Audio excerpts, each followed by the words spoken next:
sound of an owl that lives right here. Maybe you've heard it. Gary, I think you're hearing it, right? What kind of an owl is it? Not a bard. Great horned owl. Yeah. Right. Yeah, they're hard to see, especially at night. They don't want to be seen. Yeah, but we'll have some tips as to maybe to get a look at it. My name's Mark Wilson. I'm here with Marsha Wilson, and we did bring 7 birds today. 6 of them are owls, but one of them is a mystery raptor, and we'll see if you can identify her when she comes out. And I'll give you a hint. It is a bird that nests here on the Cape. Yeah. So we're going to introduce you to your local wild neighbors. One of the owls, though, that we did bring in the big box is found in Europe and Asia, not on the Cape. But we like to teach about local wildlife so people connect with what's living around them. And with owls, of course, you almost never see them, but if you learn their voices, you can tell who's around, like that ooh, ooh, ooh, ooh, ooh, of the great horned owl. Yeah, because it's hard to see things at night. So knowing the calls is handy. So we're going to have a hooting lesson here today. I hope you brought your best voice. And we'll learn the calls of the screech owl, the barred owl, the great horned owl, the barn owl, and even the eagle owl on the end, the big one here. So Marsha's going to be handling the owls. And he's going to handle the mystery raptor because she doesn't like me. But anyway, more on that in a moment. Of course, I'm not going to hold them with my bare hands because, after all, they have very sharp claws called talons, right? And so we wear thick gloves when we're holding birds of prey. And the owls are not our pets. We have to have a U.S. Fish and Wildlife Service license from the federal government and different state licenses just to have the 17 owls and 3 other birds of prey that we bring to these programs. I can't let you touch or hold them. I'll get you nice and close.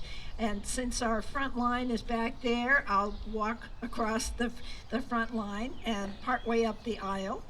And they're not going to be flying around the property here as much as you might like that.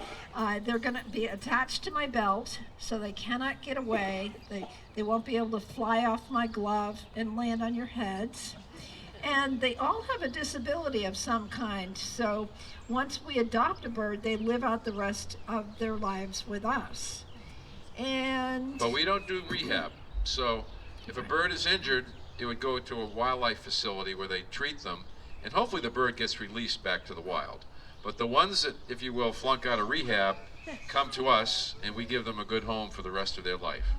And they get health care, they get meals served, protection from predators, and with us in captivity, they can live sometimes twice as long as what they would live in the wild. Yeah, and the closest, Go ahead. Closest wildlife rehabilitation center to you is Cape Wildlife Center in Barnstable, and that was established by New England Wildlife Center up in Weymouth. And they're doing great work. Oh, excellent. So if you have an work. injured owl or other wildlife species that needs treatment, they're the ones to go to. And if you do bring in a bird for treatment there, it's always great if you can make a donation to them because they can't charge you to treat wildlife. But it's expensive. You know, medical care is expensive. So they'd appreciate donations if you do bring in an injured owl or an injured hawk. And they have treated some of our birds that we later adopted. Yeah, as a matter of fact, one of the birds we brought here today, we adopted from them. And at that time, they had just gotten a big donation to be able to have their own wildlife ambulance. So if you get hurt, wonderful. Dress up as an owl, and they'll come and get you. I mean, that's pretty rare. Yeah. So they are pros. All right, I'm going to get out of the way so Marsha can bring out the first 2 owls, which are eastern screech owls. And eastern screech owls have a terrible name because guess what they don't really do? Screech. I don't know why they named them that. It's a terrible name, but they're cute as all get out. And we brought both colors. They come in gray and red. And here on the Cape, you have both colors. And they're fairly common on Cape Cod, actually. You have some great habitat out here. Here's the gray one. There's the gray one complaining. More on that in a minute. Here comes the red one. Here's the red one. The fluffy red one. Now I am going to turn up my mic and listen to this complaining owl. So let me see. What's the matter? Did we wake you? Are you sleeping? Are you cranky? She's cranky. We woke her up. Because when do they sleep normally? During the day. And they're awake at night. Yeah, they're out up all night. So this bird loves to complain. This red bird never complains. I've never heard her make any complaint. But this one never stops complaining. It's like people. Some people complain a lot. Other people never complain. Yeah, we've had a lot of screech owls in our 32 years of doing these presentations, and she's the only one that does that all the time at programs. She doesn't really do it on her home turf. And that's not a call that you're going to hear in your neighborhood. You're not going to hear a complaining owl. You're going to hear a little horse whinny. And how does that go, Marcia? Let's all try that. Go ahead. Anybody ever heard that? Okay. Yeah, they're around. And they also make a trilling sound. I'm not very good at trilling. Mark's not very good at trilling. And so he's going to call up a recording on a fun website, allaboutbirds.org. It's put out by Cornell University. And if you punch in Eastern Screech Owl, you'll come up with this recording. And it starts off with 2 whinnies, and then a trill, and then 3 more whinnies and another trill. So let's play it here. Let's listen. Here we go.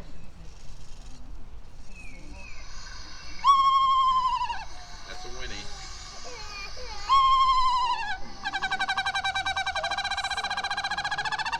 That was a trill.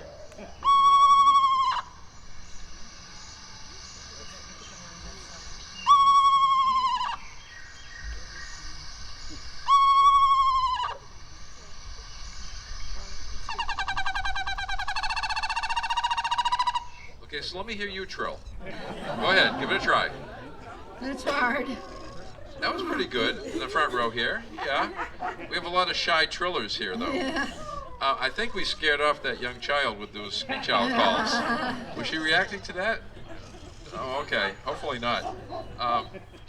Anyway, you might be hearing that in your neighborhood, and screech owls nest and roost in holes in trees, in cavities. So they're hard to find during the day. You don't often get to see them. And then at night is when they come out to hunt, and they take not just mice, but they'll take a lot of insects like moths and katydids and crickets and other nocturnal insects.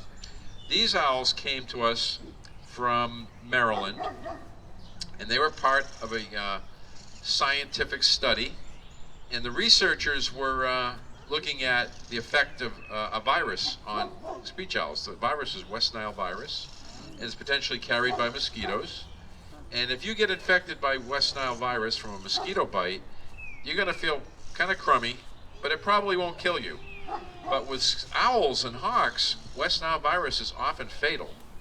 And when the study ended, the researchers had 86 screech owls that needed adoption. And we adopted 4, and these are 2 of the 4 that we adopted. And both, we know a little bit about these birds because they were part of that study. They're both 11 years old, and these are both females. And you can't tell either of those things about them just by looking at them. Their color has nothing to do with their age or their gender. And they could live into their teens or 20s. And we've had them for several years now. They live together. They get along really well. They're both females, so they get along. And screech owls here on the Cape are fairly, this is some of the best habitat in Massachusetts here on the Cape for screech owls. The one note of concern is that barred owls are now moving onto the Cape in a big way. They're nesting in several towns, and I bet you they nest in Bourne. And unfortunately, barred owls prey on screech owls. So I think screech owls have taken a hit since barred owls have moved onto the Cape. But they're still out here in good numbers.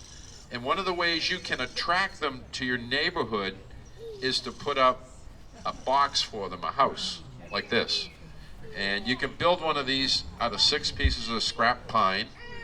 And it's easy to build them. You might want to put up 2 because usually squirrels will move into one of them, gray squirrels, which I have nothing against squirrels, but if they fill it full of leaves, then the owls won't use it.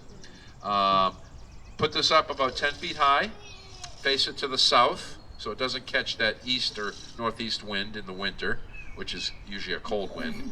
And they'll use it in the winter potentially to roost or sleep in here during the day, or if you're lucky, they'll move in the spring, lay eggs, and then you have babies peeking out. Does anybody have a screech owl box up in their neighborhood or yard? Oh. Is it occupied? Good.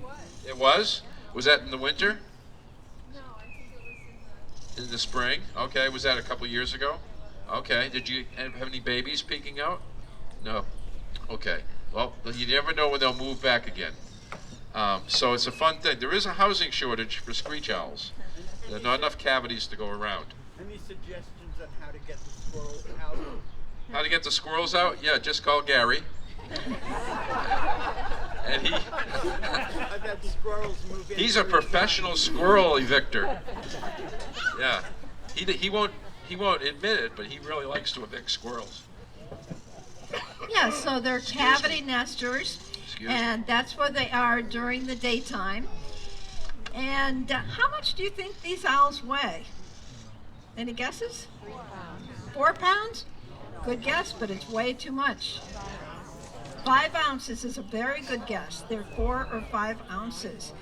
But birds don't weigh very much after all because they're covered with feathers. Right, I thought I heard fur. So. Do birds have fur?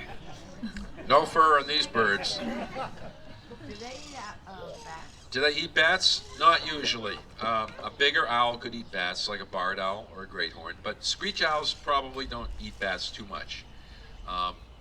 They don't weigh too much, and a bat, would weigh less than they do, but still, it's a big bird for them to grab. A big animal, not a bird.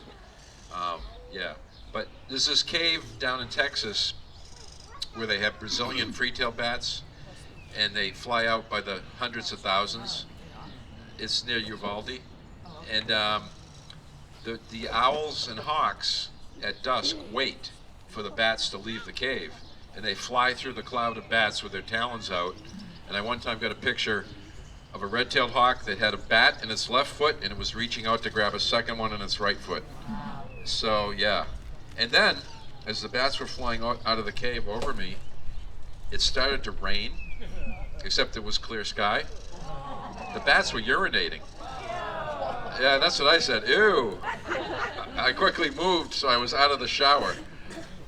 A lot of the people around me said the same thing, like, ew. So, but bats are prey for bigger hawks and owls. Now, these screech owls, they're hard to find. Most of us don't get to see them too often. But one of the ways is just to check a cavity. If you're commuting to work or school every day and you go by a big tree with some holes in it, check the cavities, and sooner or later you might see a face peeking out. But on command, it's hard to find a screech owl. Yeah, and all of the owls, we live with them, all of them sunbathe. You wouldn't think that owls would sunbathe, but the screech owls especially will sit in the opening to the cavity and sunbathe, especially during the colder months. So if you hear an owl that's screeching, it's actually either a barred owl or a barn owl. It's not a screech owl. Because some owls do screech, but screech owls don't seem to. So, and we brought both barn and barred owls to show you. And they're both found on the Cape.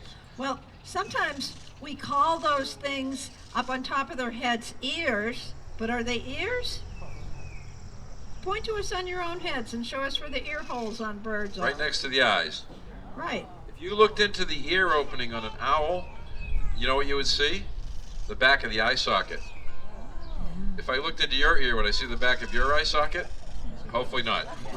Your ears are much farther back in your head. And Mark, you have a photograph in owling. Yeah, I'm not going to hold it up, but yeah, No. there's a picture in the book Right. of the ear opening, if you want to check out the book. And their facial discs, those feathers around the eye, are curved like your hand when you cup your hand, and they focus sound into the ear. So if you want to hear like an owl, it's easy. Hold your hands up, palms towards me, cup your hands and put them behind your ears. And then turn your head left and right. You have good directional hearing now.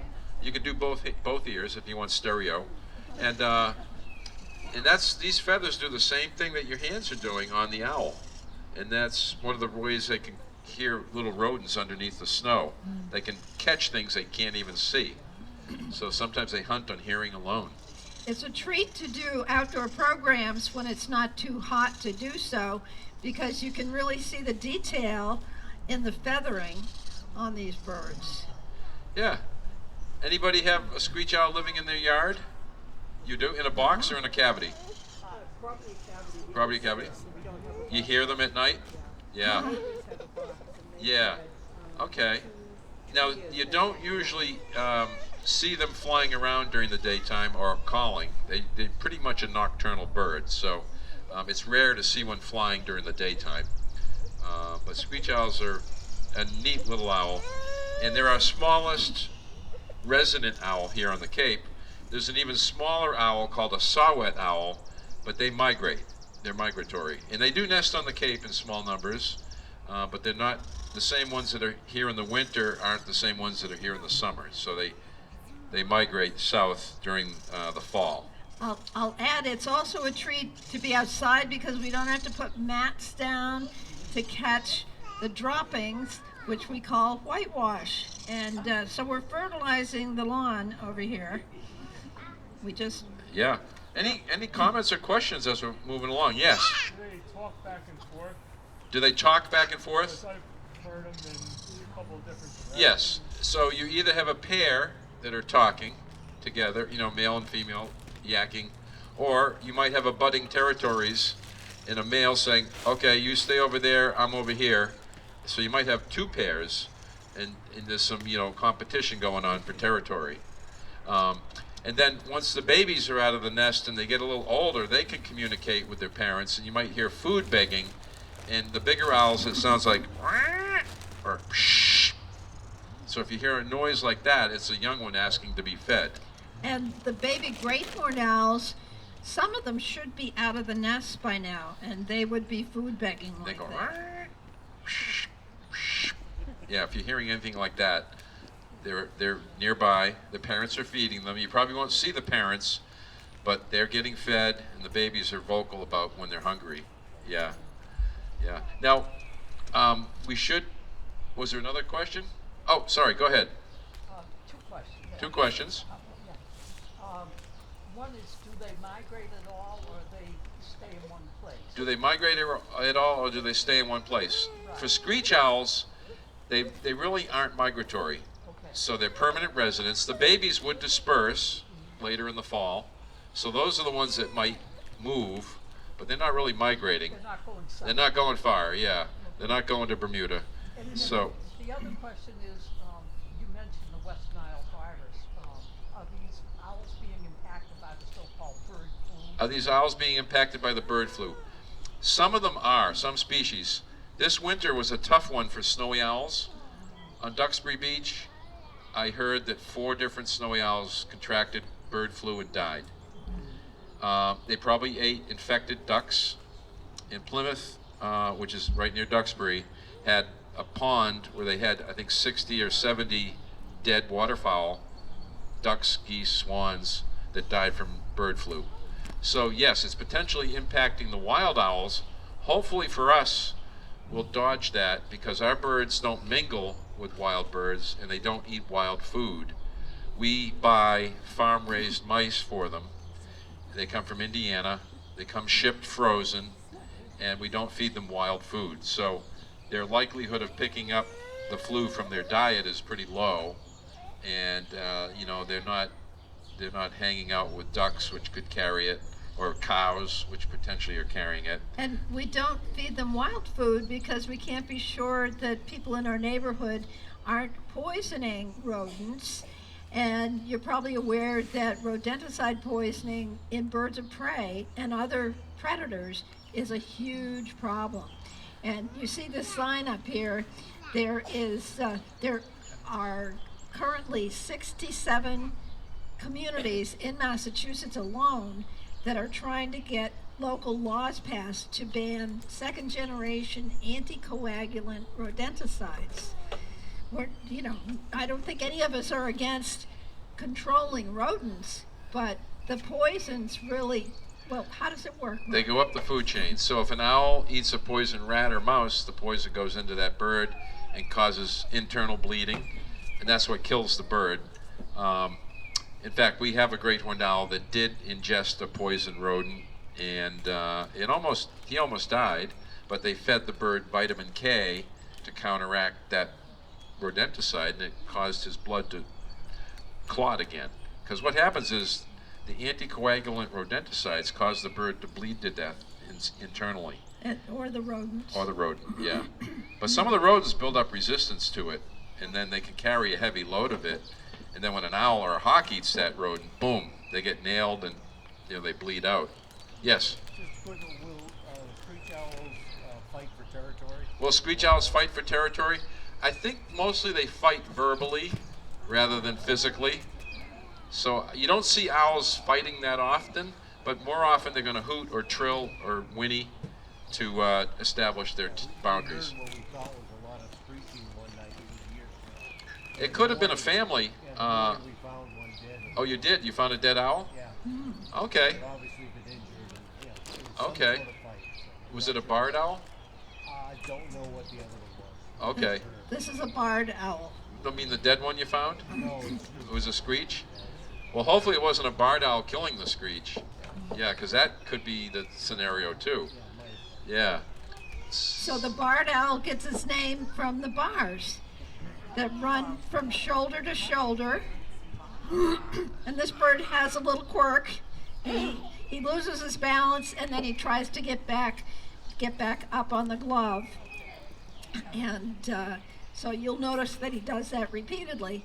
But barred owls have an 8-note call that goes woo woo woo woo woo woo woo. Woo woo woo woo woo woo woo. And let me get him. He's not really tangled, he's just twisted. There we go. And you'll see in Mark's owling book, there's a silly phrase that my mom taught me when I was 6 years old to remember a barred owl's call. Who cooks for you? Who cooks for you all? The words kind of match the notes. Give it a try. Go ahead. Okay. And sometimes they skip the first 6 notes and they just do the you all part. Hoo-ah. Go ahead. Hoo-ah. Okay. Excellent job. So this owl, he's missing part of his tail because he's in the process of molting his old feathers.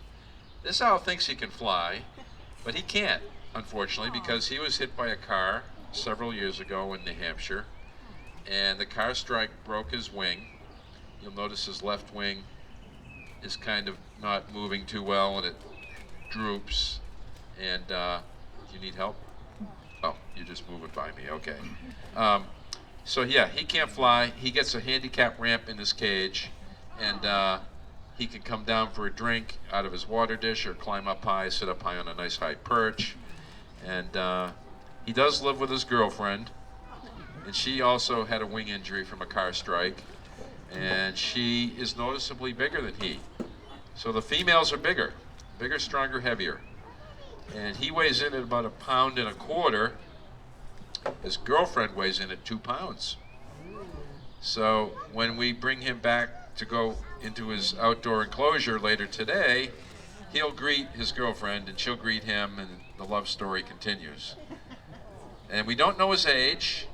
He's at least 4, but he could be 10 or 15. We don't know. There's no way to really tell. Once they're an adult, there's really no way to age them.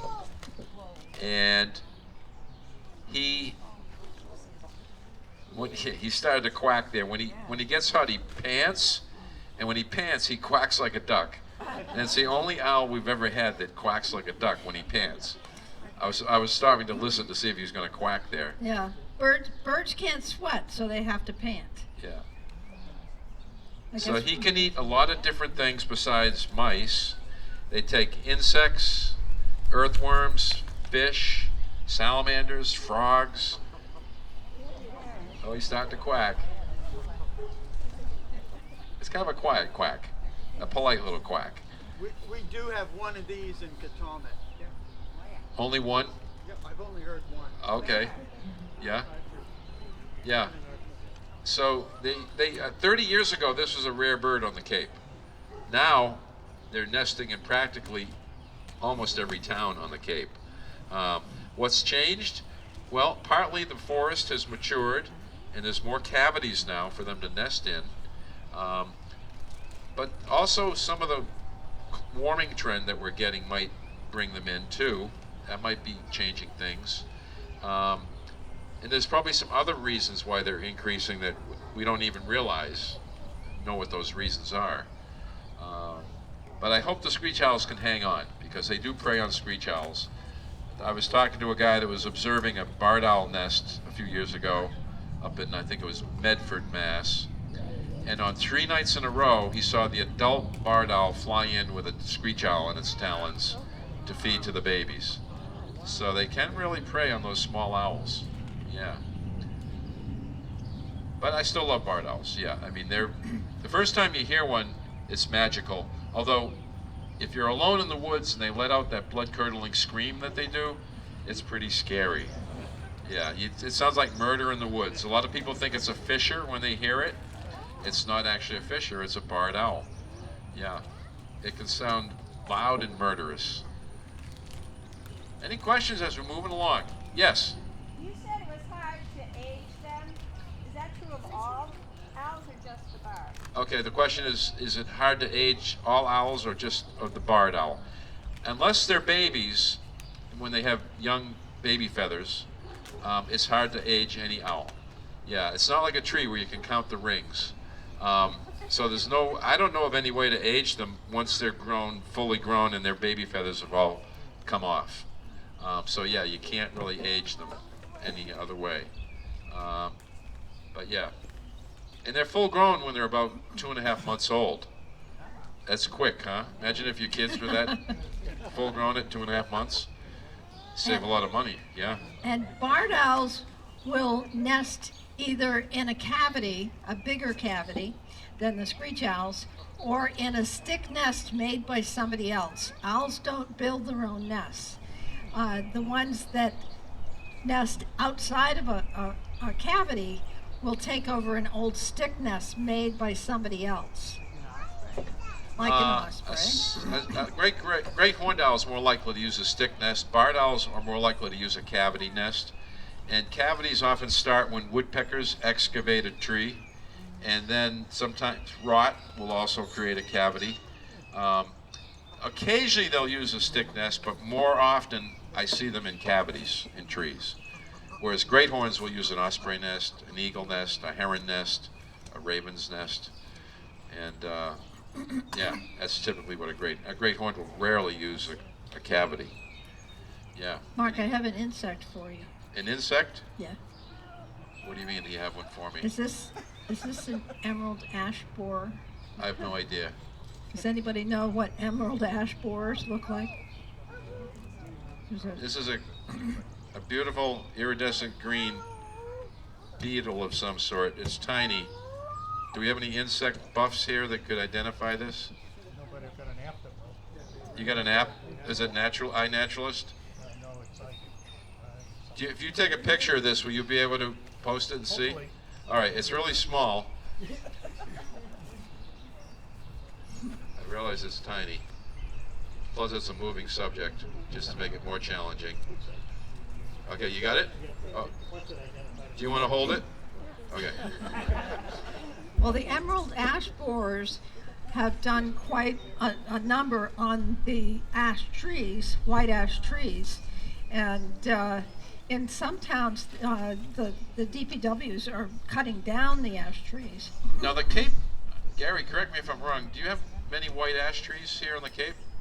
I don't know. Does anybody know if you have ash trees in your neighborhood? I don't see many ashes right here looking around. I haven't heard. Okay, yeah, it may be more of a little northern distribution on the ash trees. All right, this next owl often gets confused with a barred owl because if you say it fast, it sounds similar. It's a barn owl. Barn owl. Not common in Massachusetts. In fact, it's state listed on our endangered species list as a species of special concern. And they're beautiful. No doubt about it. It's one of the prettier owls. And this owl is a female. And barn owls don't hoot. They hiss, they screech, and they scream. So if you go into an old barn or an old building and you hear shh, that's a barn owl. So give me your best hiss. Go ahead. Nice. Now they do nest occasionally on the Cape. I think a year or two ago there was a pair nesting in Harwich.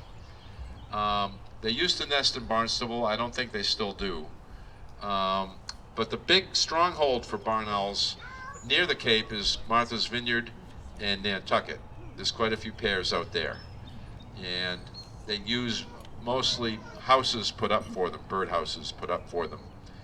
This barn owl hatched in West Virginia and was raised to be a teaching owl. And so we adopted both her and her sister. And she just turned 1 about a week and a half ago. And during that time when she was celebrating her first hatch day, she's laid 9 eggs. So they grow up quickly. They can breed at a very young age. And But she hasn't bred. She lives with her sister. yeah, the eggs are not fertile, so they won't hatch. But she's still incubating them, thinking they will hatch. You know, that's her duty. So I'll let her sit on them another week or two, and then I'll have to collect them because they'll start to stink. But so she and her sister have a heating pad on their roosting box because they're not adapted for cold weather. And you're going to find them in warmer climates typically than here in Massachusetts. So if you get down to Texas or Southern California or even Florida for that matter, there's more barn owls that live there than here. But it is a beautiful owl. And they're found around the world in warmer climates, right, Mark? 6 continents have barn owls. Can you guess the continent that has no barn owls? Antarctica, yeah. No owls there. Too cold. Question there. There are barn owls on Nantucket. Yes, Yes. Nantucket and the Vineyard are the strongholds. My favorite barn owl story from Nantucket was there was a barn owl family nesting in the closet of a houseboat that was moored in the harbor. And the owner showed up, I guess it was in either June or July, and they wanted to use their houseboat. And when they went into the master bedroom, they found a family of barn owls in the closet. So they called Marcia and Edith Andrews, who was an ornithologist that lived out there. Marcia was living out there at the time. And Marcia, I should say, and Edith rowed their boat out to the houseboat, collected the babies, and brought them to shore where they had had a birdhouse built for the family. It was right on the shore with an ocean view. And they moved the babies into the birdhouse, and then the boat owners got their boat back, and the barn owls had a brand new condo on the ocean on Nantucket, which, you know, on the open market, that birdhouse would sell for $3 million.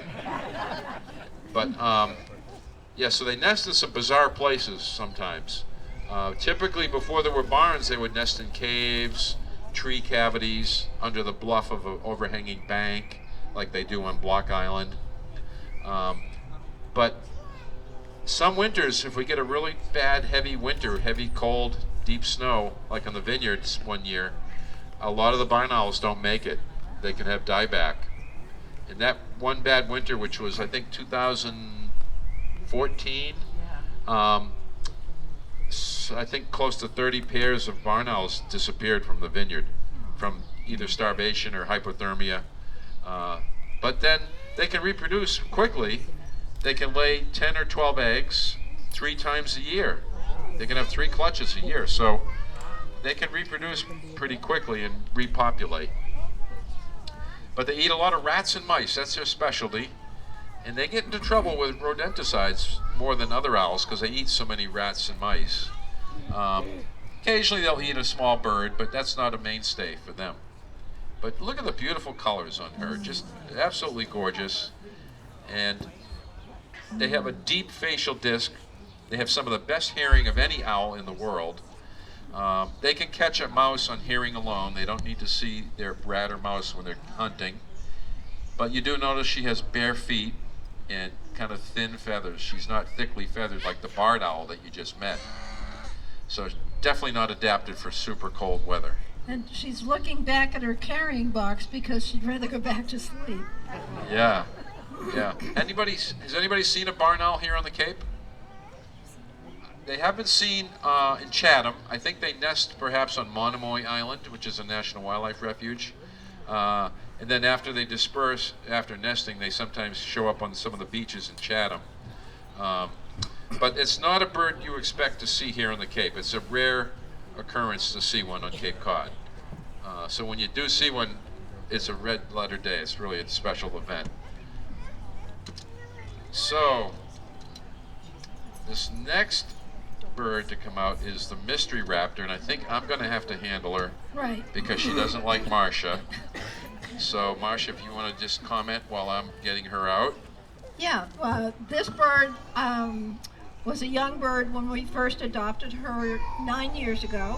I handled her, he handled her, but then during that first summer, she started diving at my face, so something changed. Well, what changed was this bird chose me as her mate. So she'd like to start a family with me, but you know, we're two different species. So, any guesses who it is? American kestrel, very good. This is our smallest falcon here in Massachusetts. A lot of you are probably familiar with peregrine falcon, which is 2 to 3 times bigger. This kestrel is a specialist. They hunt for insects and mice in the fields, so they don't hunt in the woods. They're a meadow and field hunter. And they hover like this. They flap their wings, but they don't go anywhere, hanging in the air. And when they see a rodent or a dragonfly or a grasshopper, they'll pounce on it with their sharp talons and fly off with it and then rip it apart with their sharp beak. Now this is a female, and here's how you tell. If you look at her wings, they're rusty brown. If this was a male, the wings would be blue-gray. So they look different. And she was just watching that barn swallow go by. She keeps an eye to the sky because she knows she's potential prey for a bigger hawk. So she keeps tabs of her environment. And you can tell it's a falcon because if you look at the wingtips, are they pointed or rounded? Pointed. Yeah, that tells us this bird is built for fast flight. All birds with pointed wings are fast flyers. Swallows, we're zipping around here, have pointed wings. Terns have pointed wings. Falcons, swifts, they all fly fast. Now she, unfortunately, was taken out of the nest as a baby.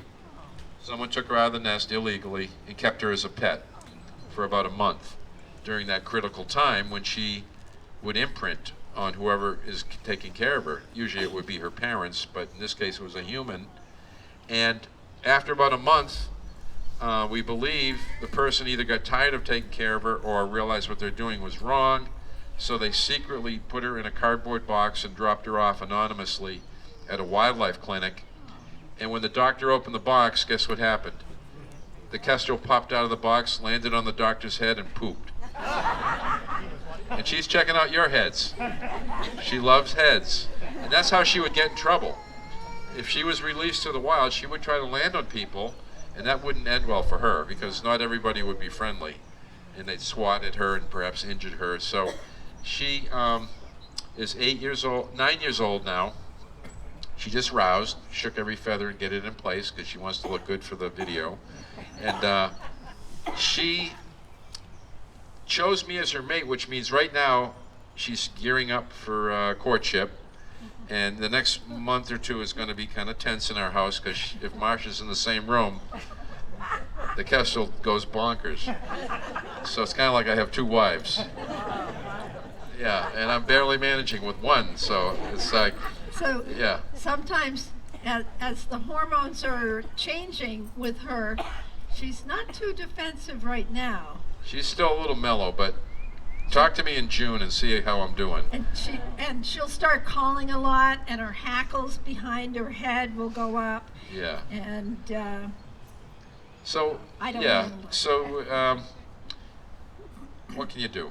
And plus, he doesn't even have to wear a glove. Yeah, she's not digging in, so she's good about that. Yeah. Now this is a bird that's declined nationwide about 60 or 70%. You can put up a birdhouse like a screech owl box for them, but you'd put it on the edge of a field, not in the woods, and you'd want to face it towards the field because that's where they hunt. And you know, New England used to have a lot more farmland than we do now. A lot of it's grown back up into forest. That's part of the reason for the decline. And then farmers are using insecticides, which kill her food. And if they're using rodenticides, that could kill the bird. And then Cooper's hawks can also prey on kestrels. And Cooper's hawks are getting more common. They're increasing because of the woodlands increasing. So it's probably one of these issues where they're declining because of 1,000 different reasons. I used to see them commonly when I was a kid in the median of 495. Never do I see them now.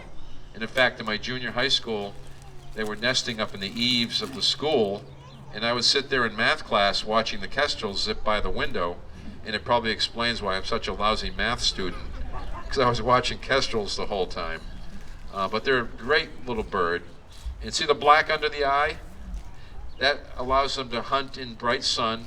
It's like football players, baseball players do the same thing. They have the black under the eye to cut down on glare, and kestrels invented that before baseball was even invented. So they really know what they're doing. How many of you have seen kestrels here on the Cape? Yeah. And they're migrating Not for a long time. now. Not for a long time. Yeah, they're declining, but they're migrating now. So you might see them on the beach migrating. I know at Plum Island they have a hawk watch count up in Newburyport, and I think one day, a few weeks ago, they had as many as 120 kestrels flying by. Where do they go? They're headed to northern New England. It's distributed through New England and even into southern Canada. Yeah, Maine has a lot of agricultural land still, meadows and hay fields and potato fields, and you see kestrels up there more than you see here. They're probably around Crane. Around Crane in Falmouth? Yeah. when Yeah. they turned it back into- That's a place I've never been. Oh, you'd love I it. want to go there. There used to be an airfield, did it? No, it's right off of 151. It was an airfield, yeah. Yeah. Yeah. And you get some other southern, well, you get some grassland specialties in there. There's a grasshopper sparrow that is there, blue grosbeak, and these are birds that aren't typically very common on the Cape. So it's a special spot that I need to go to. Yeah. Peterson Farm in Falmouth has a box and they're nesting. Peterson Farm in Falmouth, they're nesting. Good. Okay. And it's good to bring binoculars, and so you don't get too close to the nest box. You don't want to keep them from feeding the babies. So binoculars or telescopes are good to observe from a distance. And you mentioned the hovering. I did. I'm going to tuck her back. She's got some lunch in there. Well, she pooped on her lunch. She pooped on her lunch. Yeah, so I'm not going to let her have it. Oh, I hate when that happens. I'll show everybody. This is her lunch. Just let it be known, I've never pooped on my lunch. And That's not like a good thing to do. we buy our mice, again, because we don't want them to ingest rodenticides. And we spend roughly $1,100 a month on mice. And we don't have all that many birds compared to some wildlife parks or nature centers. So, yeah, sorry about that. You don't have to apologize to me. No, to her, because she's probably hungry. After all, she's not nocturnal, right? She's what? Diurnal. Yeah. Right. So, So one day, the FedEx driver delivered our frozen mice to the wrong house. And of course, the box has a big picture of a mouse or rat on it. It says, it says frozen meat, deliver immediately. And our neighbors called up and said, we think we have some boxes that maybe should have gone to you instead of us. I said, I'll be right over. And we just took a delivery 2 days ago. We had 4 boxes of mice delivered, couple hundred pounds worth. And good food's expensive. A lot of snake people buy their mice from this place too. Yeah, they sell rats, mice, and other things. But good food's hard to get. So who's coming out next, Marcia? Well, this is the bird that we adopted from Cape Wildlife Center in Barnstable. And he has a very interesting story. And he's complaining. What's his name? Well, we don't give them pet names. This is a great horned owl. And a very handsome one at that. And great horned owls are common here on the Cape. They have about a 3.5 to 4 foot wingspan. This is a male. And they have that 4-note voice.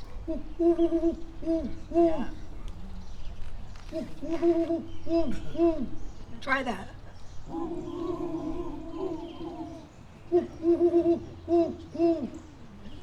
Anybody been hearing that?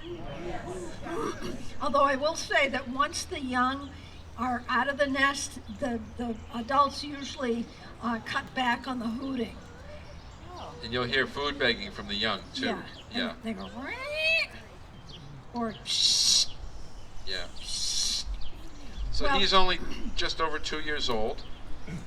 And do you want to tell us how we got him? He fell out of his nest in southeastern Mass somewhere. We don't know exactly where. He probably jumped. And baby owls will leave the nest before they can fly. You know, they think they can fly. They jump out. So where do you think they end up? On the ground. And in this case, his nest was in someone's backyard, probably an old red-tailed hawk nest. And he ended up on the back lawn. And we think that the people looked out their back window and said something to the effect of, "Oh, look at the baby owl out there. We need to rescue him." So they brought him in the house for a month, went to the pet store, bought mice for him, and during that time he became imprinted, and unfortunately that's irreversible.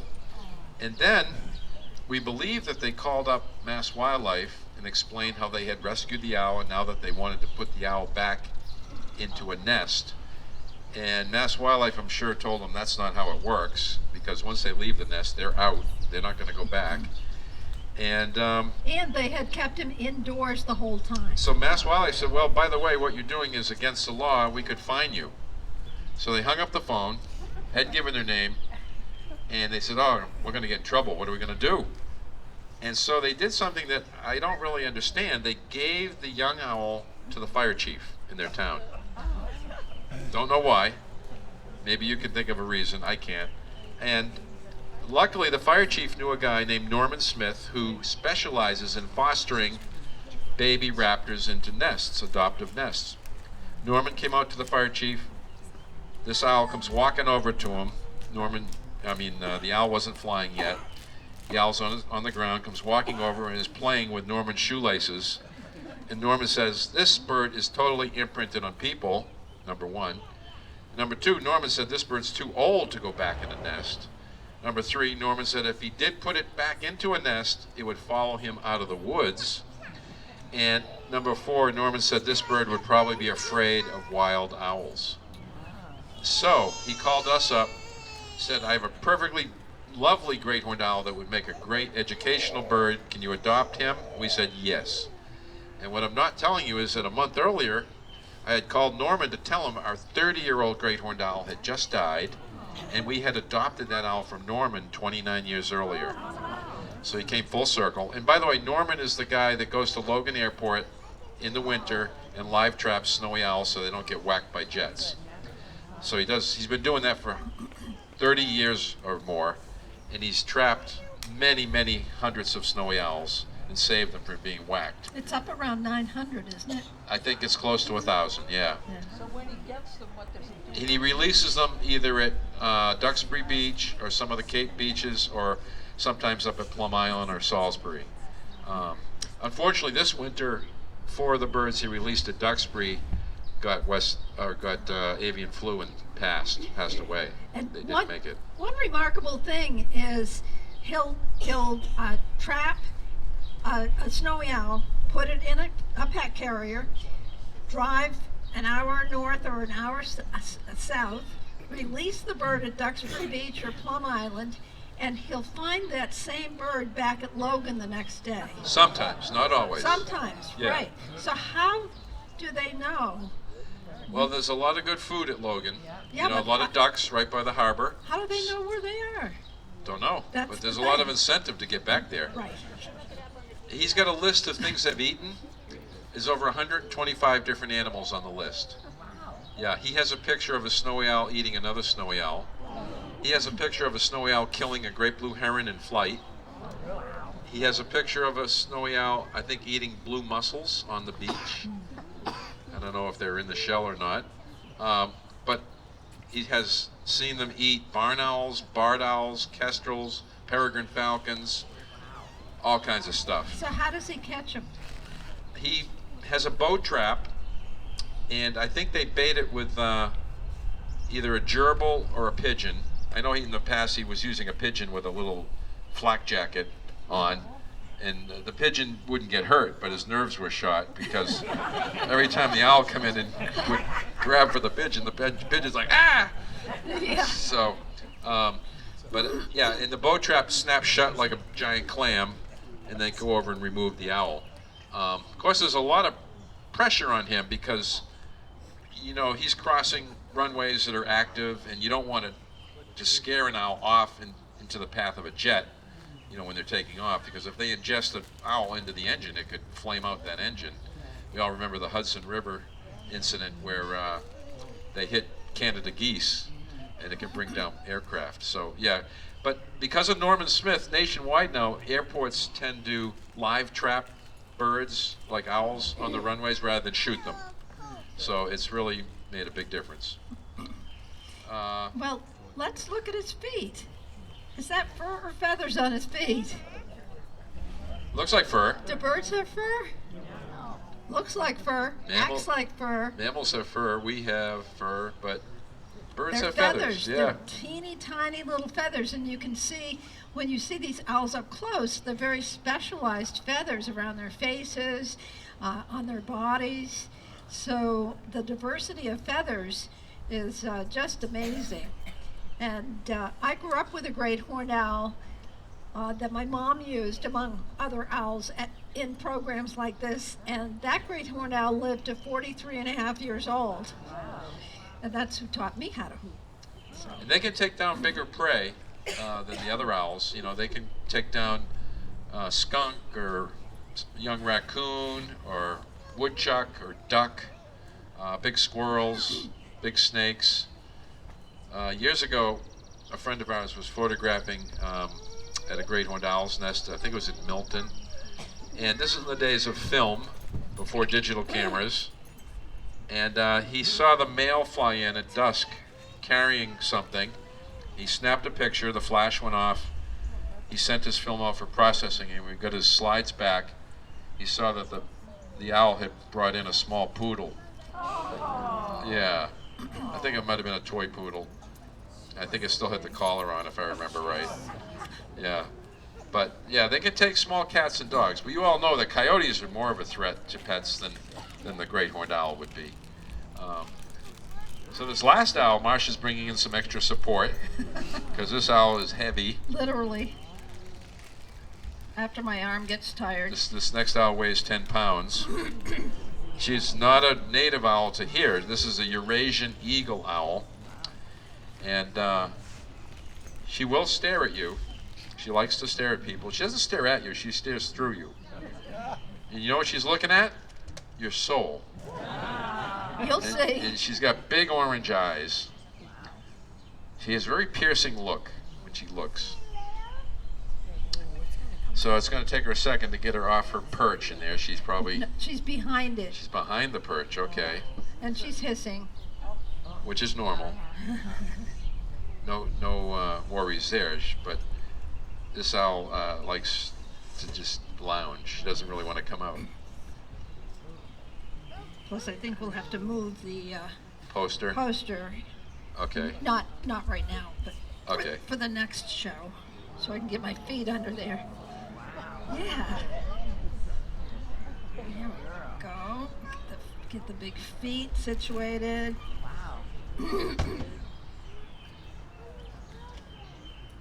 And yeah, this could take a dog, yeah. So this owl typically is not found flying around North America, but more on that in a minute. She was captive hatched in Massachusetts. So a gentleman we know has her parents, and he breeds them for educational purposes. She's 15 years old, and she could live into the world's record. Actually, is 61 years old at a zoo in Germany. There was a eagle owl lived to be 61. And you might know that a lot of people think that all owls say who. Well, they don't. But Eurasian eagle owls do. They go whoo. Go ahead. Whoo. If only she'd do it at a program. Yeah, she never hoots at a program, unfortunately. But she hoots all night. Yeah. So this eagle owl is quite a bit bigger than, we have another male at home. She's a female. The male weighs 4.5 pounds. The female right here is 10 pounds. So it's quite a bit heavier than the male. Yeah. And why would the females be bigger? Have to lay eggs, yep. And then they incubate the eggs, and then they feed the young. And the male will bring food in and drop it off for her to feed the babies. She did lay an egg one year, and I went into the cage to collect it because, you know, it's not fertile, it's not going to hatch. And she was very defensive. She actually flew at my face and struck me in the cheek with her talon and drew blood. And I quickly beat a retreat out of the cage. And I says, okay, so we're going to let her sit in that egg for a while. So she sat on it for 40 days, and then it started to stink. There were flies coming in. I go, oh, I got to go in and get that egg. So I put on a motorcycle helmet, and I put on 3 winter coats, nice and thick, and I went in prepared for battle, and she looked at me and went, eh. She was done with it.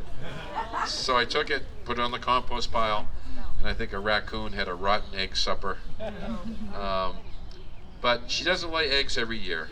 That was just that once or twice did she lay one. And in Europe, these owls in places have been exterminated or they're extinct, but they've been reintroduced to some places, and in other places they're fairly common. In Helsinki, Finland, they even nest in the city. And eagle owls are returned to Scotland. I think someone kind of illicitly brought them back to Scotland and they're now breeding in Scotland. They're not in England yet or Ireland, but who knows? I think people might try to sneak them in and reestablish them. But she's a great bird. Tell them about the one in New York City.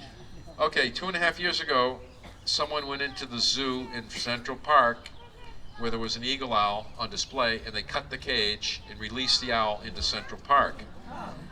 So for the summer, you saw it? Yeah, I saw it in Central. You saw it, okay. So the bird was named Flacco, Wow. and Flacco lived in Central Park most of the summer, eating squirrels, pigeons, and rats. And then after the end of the summer, it started to explore other neighborhoods in Manhattan. And people in New York fell in love with this owl. It would show up on their fire escapes, on the street lights, on the sidewalks, on the water towers. I mean, it was moving all around the neighborhoods. And the owl had a Facebook page. It had an Instagram account. It had paparazzi following it every day. And people fell in love with Flacco. And they couldn't get enough of it. And then about 14 months into this episode of him roaming around the city, they found Flacco dead on the sidewalk. And at first people said, even in the press, they said, oh, he flew into a building. And Marsha and I said, nah, we're not buying that. He didn't fly into any building. And when they did the necropsy, which is like an autopsy, they found 4 different rodent poisons in him. That's what killed him. But think about it. He survived 14 months in the rat poison capital of America, which is New York City. And I'm amazed he lived that long. So he had a front page obituary on the New York Times Sunday newspaper, which not many owls can claim that. And the people that loved him in the city just were devastated. And you can go online and Google search Flacco, F-L-A-C-O, and you'll see all these great pictures of him. So, yeah. They know who cut the cage, but they never caught the person. So the police know who it is, but they haven't released the name publicly, and that person, I think, is either laying very low in the city or has moved out of the city. Yeah. Anybody here besides you? Have anybody here seen an eagle owl in the wild? In Africa? Oh, okay. What country? Tanzania. You sure it wasn't a Burroughs eagle owl? Okay, you've seen Okay. more than one species because there's 16 species of eagle owls, and most of them are in Africa. The Burroughs eagle owl, which he has seen, has pink eyelids, very, very fetching and very trendy. And this one, the Eurasian eagle owl, is the one of the north, lives in cold places. Yeah, yeah. So we've never seen them in the wild. We've looked for them in a couple of European countries, and they managed to evade us on that trip. Mark? Yeah. Why the name Eagle Eye? Why the name eagle owl is the question. Probably a couple possibilities. Number one, they're as big as an eagle, some of the eagles in Europe. Or perhaps it's because they reuse eagles' nests to nest in. Now you want to hear something really amazing. There was a researcher in Mongolia studying a nest of eagle owls, and he was noticing that at night the parents would fly down around the cliff around the corner, and they would raid a golden eagle's nest, grab the babies, kill them, and bring them back and feed them to their young. That takes chutzpah. I mean, if you're preying on golden eagle babies, it's like, whoa, you better know what you're doing. Because the eagles can't see at night, and the eagle owls have the advantage. So, yeah. But yeah, it's a bird we'd like to see in the wild. One of these days we'll get over to their habitat and see them. So, Mark, Yeah. how do people purchase your books? Well, they can come up front. I can sign a copy for you. They're $22 cash, 23 credit. All proceeds go to the Mouse Fund. And the book covers, my first book covers all 19 kinds of owls in North America. My second book is called The Snowy Owl Scientist, where I shadowed a researcher in the Arctic for 5 weeks studying snowy owls at the nest. And I want to thank you for coming out on an absolutely lovely day. Yeah, and we want to thank the Bourne Conservation Trust for hosting us. We speak for a lot of land trusts, and as if it's not obvious, it's important to preserve land not only for our use, but for wildlife. It's wildlife habitat. Yeah. We had a snowy owl, but he passed away 2 years ago, suddenly. And we had him at a vet. They drew blood. I can tell you it was not West Nile and it was not bird flu, but it was a sudden demise and we were heartbroken. Yeah, we don't really know what happened. So, did we have him here last time, the Snowy? Yeah. I think we did. Yeah, I think we did, yeah. Yeah, he was a great Yeah, yeah. So feel free to browse the books or come up and tell us your owl stories and we'll be here. Thanks for coming out.